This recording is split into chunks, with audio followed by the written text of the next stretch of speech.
here is a poem that I've written in the midst of what I've called the COVID spring, this period where the world has been challenged by the pandemic.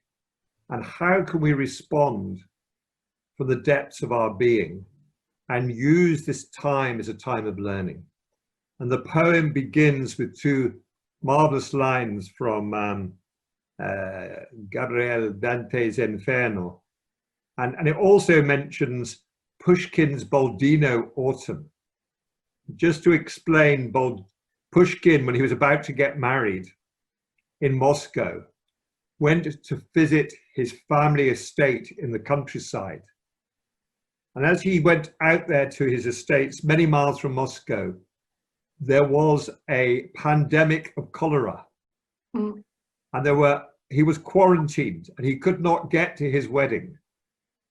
For 3 months, he was stuck in Boldino.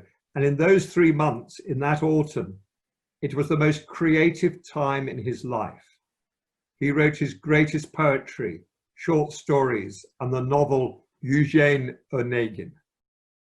So a bit of Dante and a bit of Pushkin. It's called the COVID Spring 2020. Do not be afraid. Our fate cannot be taken from us. It is a gift. It is often easier to give than receive.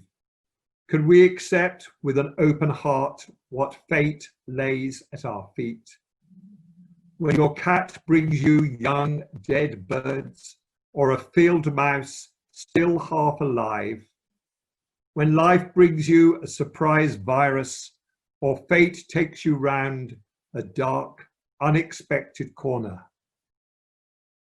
The COVID spring, like Pushkin's Boldino autumn, is a time of renewal, of going inside, the great pause.